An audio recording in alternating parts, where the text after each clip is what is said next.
얼음은 뛰어난 천연 방부제이자 그 안에 들어있는 것을 외부 요인으로부터 보호해줍니다. 그 때문에 캐나다나 러시아의 영구 동토, 북극, 남극, 그리고 온 세상의 산 위에 놓인 빙하는 지구 규모의 다락방이나 다름없지요. 그곳에서는 때때로 자연에 의해 소중히 보관되어 온 놀라운 것들이 발견됩니다. 여러분 안녕하세요. 오늘도 클릭해주셔서 감사합니다. 오늘 토픽에서는 얼음 속에서 발견된 가장 놀라운 것들에 대해 알아볼게요. 그럼 바로 시작해볼까요?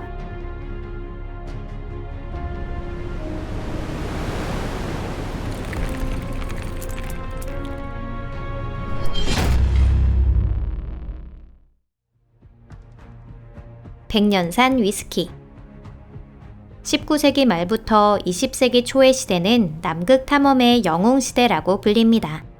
이는 지구의 마지막 미정복지대인 얼음의 대륙을 향해 전 세계에서 수많은 연구자와 탐험가들이 밀려들었던 시대였습니다. 안타깝게도 돌아가지 못한 사람도 많았지만 그래도 사람들은 그들의 도전을 말리지 않았어요. 그런 시대에 나온 위대한 인물 중 한 사람이 바로 아일랜드인 어니스트 셰클턴입니다. 영국의 극지 탐험에 몇 번이나 성공한 그는 그중 하나인 1907년부터 1909년까지의 탐험을 바탕으로 더 하트 오브 디 안tarctic, 남극의 심장이라고 하는 책을 쓰며 베스트셀러에 오르기도 했습니다.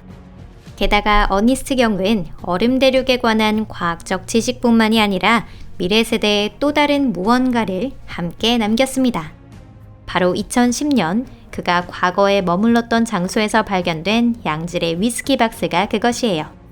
모종의 이유로 짐을 가볍게 하기 위해 처분했을 수도 있고 아니면 미래에 누군가가 발견하도록 일부러 숨겼을 수도 있습니다. 모험을 좋아하는 괴짜에게는 그야말로 선물 같은 아이디어가 아닐 수 없죠. 아무튼 이 발견은 온 세상 사람들의 주목을 끌었습니다. 100년이나 된 위스키를 맛보고 싶지 않은 사람이 과연 있을까요? 구석기 강아지. 동물 중 인간에게 처음 길들여진 것이 개라는 사실을 들어보신 적이 있으시죠?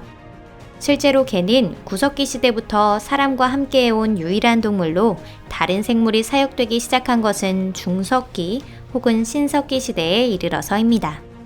아주 최근까지 석기 시대의 개에 대해서는 거의 알려진 것이 없었는데요. 그런데 최근 시베리아에서의 발견으로 인해 그들이 어떤 모습을 하고 있었는지가 조금씩 밝혀지려 하고 있습니다. 과학자들이 발견한 것은 약 1만 8천 년 전에 살았던 강아지. 그 몸은 놀랍게도 영구 동토 속에서 거의 완벽하게 보존되어 있었습니다. 강아지에겐 친구라는 뜻의 드골이라는 이름이 붙었고 곧바로 조사가 시작되었어요. 우선 연구자들이 가진 주된 의문은 그것이 늑대인지 아니면 개인지, 개라면 들개인지 아니면 기르는 개인지 하는 점이었습니다. 개일 가능성이 높다고 생각하는 연구자들이 대다수인데 만약 그것이 맞다면 이는 오랜 옛날 최초로 인간의 친구가 된 동물이 어떤 모습이었는지를 알 수 있는 훌륭한 사례가 되어줄 것입니다. 제가 보기에도 아주 귀여운 멍멍이인 것 같은데 여러분들의 생각은 어떠신가요? 몽블랑의 발견물, 인도 외교 행랑 등. 알프스 산맥의 최고봉 몽블랑. 이 산 주변은 날씨를 예측할 수 없는 것으로 유명하며 관광객뿐만 아니라 몽블랑 상공을 나는 비행기도 상당히 위험한 것으로 알려져 있습니다.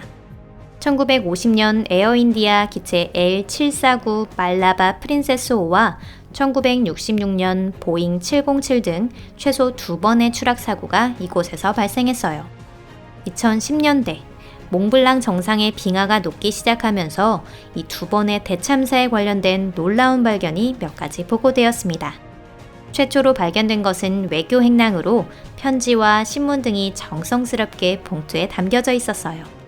그 후 다른 등산가가 진짜 보물을 발견했는데 바로 추락한 비행기의 승객이나 승무원의 것으로 추정되는 고가의 보석이었습니다.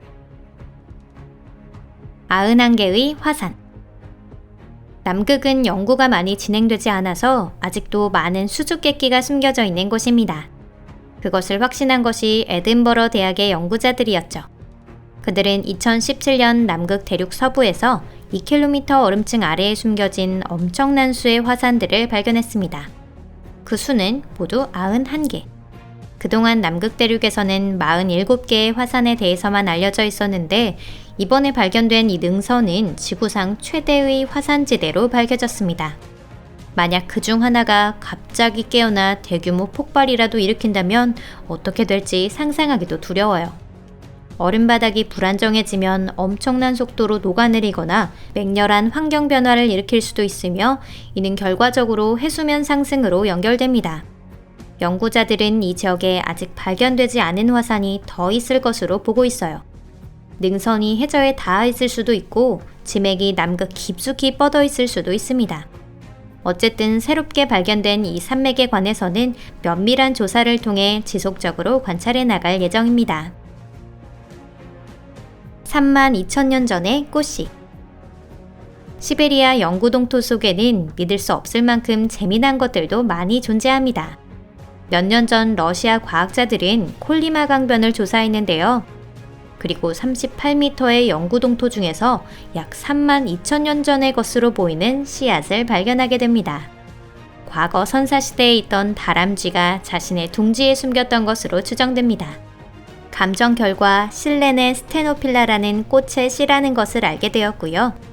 시베리아나 북미 툰드라에서 지금도 볼 수 있는 아름다운 하얀 꽃입니다.